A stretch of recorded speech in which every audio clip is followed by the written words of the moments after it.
I thought it would be fun to go over a Scala implementation of buffered input stream I developed recently. This is buffered input stream. It's from java.io, and for the Scala native compiler there needs to be a non-Java implementation of buffered input stream. Specifically not one copied from OpenJDK, and potentially not Harmony, Apache Harmony, which are the two existing implementations of buffered input stream that I'm aware of, that we can get the source code, or at least look at the source code for. I'm sure there are many others. So what is the buffered input stream? That is a rather old mechanism of having an input stream with a buffer that can provide a replay mechanism. In this case, they call it mark and reset. And the idea is that you can specify the size of the buffer, and until you read beyond that buffer, you're able to reset back to a mark position and replay that chunk of buffer. Very useful for quite a number of things. And there was an existing Scala native buffered input stream implementation. Oops, here it is, which worked fine for its purpose. Keep in mind that this is a very early project still. Scala native is working hard on getting the 0.4 release out. So nobody really considers this general production quality, but even then, Scala native for specific applications is working great. And this implementation was done. I think it shares its implementation with the Scala JS buffered input stream. I think it was sourced from the same location, but they might have diverged. But this worked fine for a lot of the usage that Scala native community needed up until now. Scala native hasn't really had a built-in primitives for multi-threading. So some of the aspects around thread safety didn't matter. And mark reset also didn't really matter. The specific aspects of mark and reset didn't matter too much. And a few other behaviors didn't really matter for the purposes of the Scala native community, which is largely to develop Scala native itself and the libraries around it. So it was fine, but now we're getting to the point where some of those detailed behaviors need to be correct to progress. We'll get back to what does correct mean. I mentioned previously that buffered input stream is rather old, and indeed it's been around since I don't even know if they specify how long it's been around. I think it's been around since like OG Java. Oh, yeah, here we are. JDK 1.0. So it is effectively ancient. It's over 20 years old. So we have this specification, the official specification of buffered input stream, and for the JDK, as best as I can determine, the API documentation is the specification for the JDK. There might be some separate thing that Oracle sells, but whatever. This is, as far as I can tell, this is the written specification. However, there's also the Defacto specification, that the requirements of buffered input stream that are expected of current usage that are not explicit in this specification. Nowadays, we are better at making sure that the gap between the two is better known, but this is an old API. For 20 years old, it's actually pretty good, but there are some issues with it. So there is a gap between the de facto specification and the written specification here. And that's something to take into mind whenever you're working in these kind of systems where you have a existing, aka legacy production system, and you're trying to replace its implementation. So with that in mind, I did actually go through some of the bug reports from Java and Harmony to get an idea of what the de facto specification was. And most of it was stuff that I didn't really care about, or didn't seem too important. But one did jump out at me, which is attempt to close while reading causes deadlock. And there's a corresponding bug in Harmony that matches this, which essentially says that there is an expectation within the input stream primitives that close can be called from a separate thread than read, and the read will terminate at some point in the future. Not really clear if there's an official spec on that, but that's what this ticket and another corresponding ticket implies. In addition, like I said, we do have the BufferedInputStream.java from Apache Harmony that we can reference. It's rather old, at least the version I find, is 2010. But still, this is like a 20-year-old implementation itself, spec itself, so 10 years old is okay. So we can read through this, but I can't really copy stuff from this effectively because of licensing concerns. But I can read from it and essentially re-implement it acceptably. And I can certainly read what issues they might have run into. And in particular, we find we are running into references like this that are very particular. And another reference right here, in could be invalidated by close.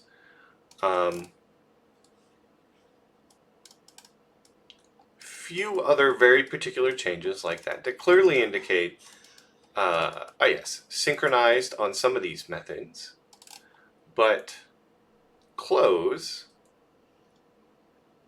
I think a few others, yep, does not have a synchronized. And what this does is essentially is a lock around this method that's per this instance of object. So that is very, very particular, and it really indicates that clearly they were considering asynchronous close. And as we're adding that type of aspect, concurrency and multi-threading aspect to Scala native, that's something to keep in mind. So we're here at the original implementation of the Scala native buffered input stream, and there is a corresponding test for this. And we also, of course, have this to reference, some issues to reference against, some documentation to reference against, which is really fun sometimes because it says, see the general contract of the mark method of input stream. So then we go back to input stream to get what the general contract is. And there's some interesting details in this that do impact the implementation. So what did we do, or what did I do about the implementation? First, I added some references about this stuff that I just went over because somebody in the future might be asking the same questions I do. And I don't really want to document exactly what the code's doing, but I want to document the conceptual and logical aspects that I can't represent in the code. And in particular, it's this de facto specification. And we'll get back to the protected fields in a moment. So this implementation of buffered input stream is tested against everything I can with respect to buffered input stream official specification and this asynchronous close aspect to a very small degree, and in particular the mark reset behavior. The original implementation of buffered input stream did have a mostly correct mark reset mechanism, but it did it exactly committing the amount of memory the read limit specifies. That is a different behavior from buffered input stream in the JDK as well as Apache Harmony. Those lazily allocate the buffer as necessary, which does result in a different behavior with respect to read limit size. With the existing implementations, you can set read limit to max int, and this will not allocate a max int size buffer, but just says that you want to be able to read in the entire file, or sorry, the entire stream, and reset to any point at that stream, in that stream. So this was correct, but for that usage pattern, it was incorrect. So we went back to buffered input stream of Apache Harmony and saw how they implemented that, and I did some additional tests to verify that. And essentially, all of them seem to work by just lazily allocating the buffer to the size necessary and copying from the old buffer when this allocation changes. That is largely what this implementation does. The buffer is initially allocated to some reasonable size, and every time it's too small, based off of mark pause and pause, it reallocates the buffer. And we'll go down to where next? Probably reset. So reset in this case is to just set the position back to the reset position, which is done in a synchronized block.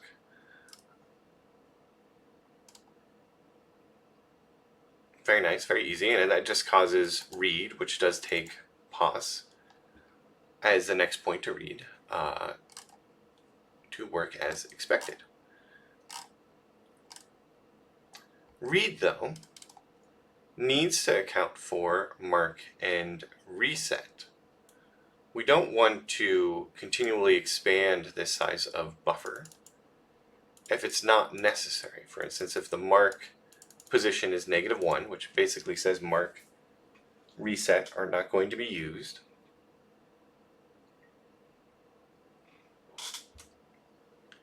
then we don't want to continually expand the size of the buffer to account for this unused behavior.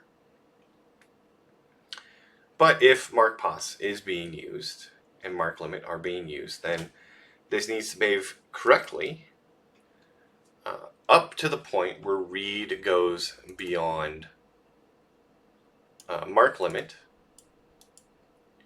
where there is no longer a requirement for reset. So about that, about this mark limit in that failure case,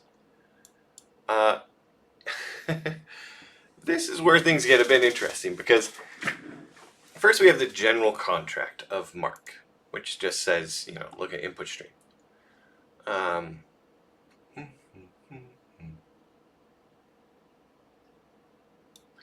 And it's this key line. However, the stream is not required to remember any data at all if more than read limit bytes are read from the stream before reset is called. So it's not required to remember, but it says it does not say it's required not to remember. That matters for reset. Reset, we're interested in the case if the method mark supported returns true.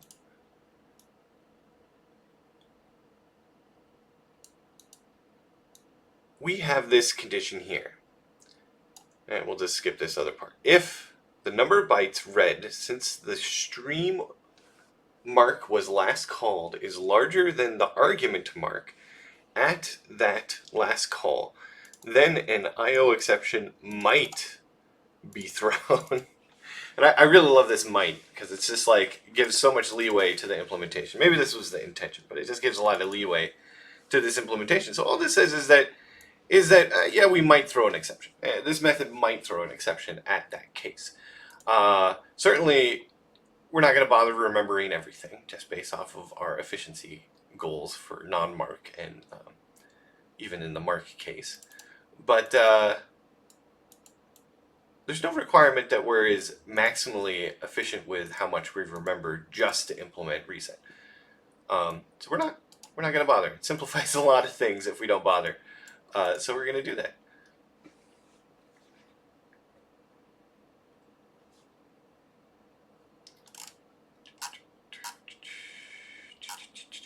There was another aspect I wanted to touch on this before we get to the implementation. Oh yeah, here we are.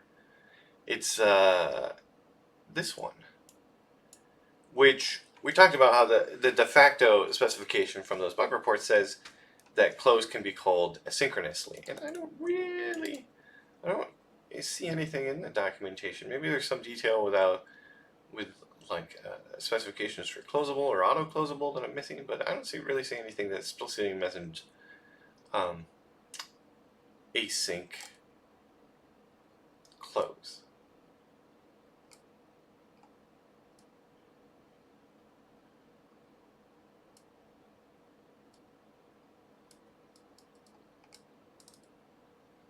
So we have our new implementation of this, and it lazily allocates a buffer, resizes the buffer as necessary. So read, this is the one we're going to focus on, works in a similar manner each case. That the first thing it does is captures these volatile values that are used by async close into local variables. There should be uses of atomic reference updaters in here, but we don't have those in Scala native, so we'll just go for this. Then it synchronizes on the rest of the object. And pretty much it proceeds pretty straightforward, where if there are bytes remaining in the current buffer, which is now named source buffer, then it just grabs those bytes and increments pos and returns. So very, very straightforward there. If there are not bytes, then we somehow need to fill in the buffer with bytes from the source. So fill buffer takes the original buffer and returns a new buffer, or none. If it returns none, then we've hit end of stream. If it returns some new buffer, then that is the new buffer that needs to be read from, not source buffer. So really a lot of the logic then is just pushed into fill buffer. Like I mentioned, read kind of works the same way, except for we do a bit more smarts for efficiency. So we'll go back to fill buffer, because this is really where the mark position logic is handled. The first thing we do is we decide whether we need to bother with the marks or not. If mark position equals -1, that means mark's not being used. So we can just fill source buffer without any consideration of marks. If we've hit this case, the mark is always invalid in this case, and so we invalidate it here. If at any time the code calls fill unmarked buffer, it's guaranteed that this buffer afterwards is considered unmarked. Otherwise, pretty much just read into the original buffer, because we're going to nuke all those bytes. We don't need to retain them or remember them. Check if we've hit end of stream. If so, return likewise. Otherwise, we return the number of bytes read in count, which resets the number of bytes that can be read before we've run out of the buffer. So that one's pretty straightforward, and that works fine. Marked buffer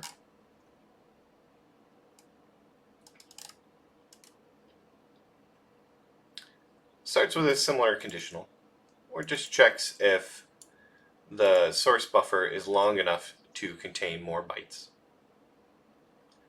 And if that is the case, it just reads into source buffer however many bytes it can before it exceeds the size of source buffer, and has some similar logic for handling end of stream.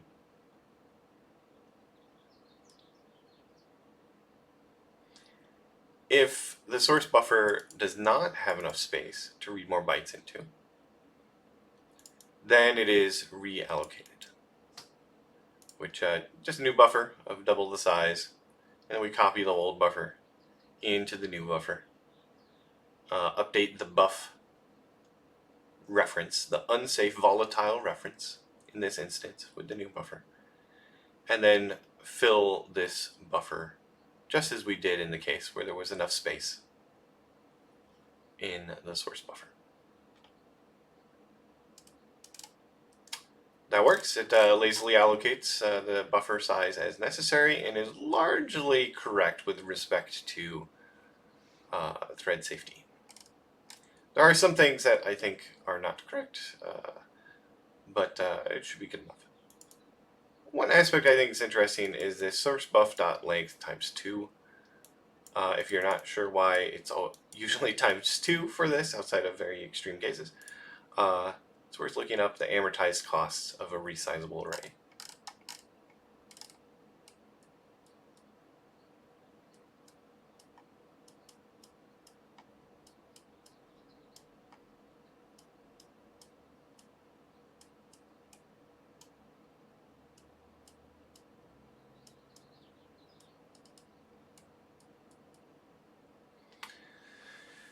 One bit that this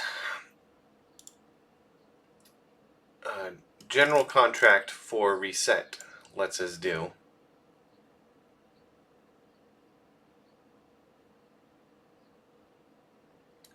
which determines when the mark needs to be or can be invalidated or might be invalidated is this check right here, which is the mark is not invalidated until the buffer needs to be filled again. It is not immediately invalidated if, when bytes are read into the buffer here, the number of new bytes read, or whenever that count is exceeded, or the number of bytes, right, the number of new bytes read can be greater than the mark limit. And this will only reset when the buffer needs to be filled. It will not reset or cause reset to throw an IO exception only exactly when mark limit is exceeded. It's lazy in that aspect. So technically, somebody could read more than mark limit, call reset, and it'll still succeed. There can be some bytes remaining in the buffer before requiring refill that are available to be read. So reset can be called during those bytes and it will still work. And that's, as best as I can tell from bug reports and the specification, that is totally fine. There is no requirement that reset throws IO exception exactly when mark limit is exceeded.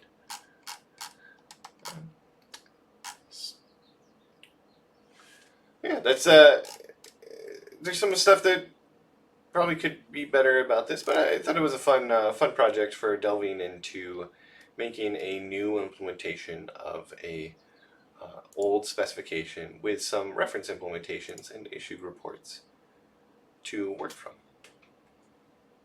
Till next time, later.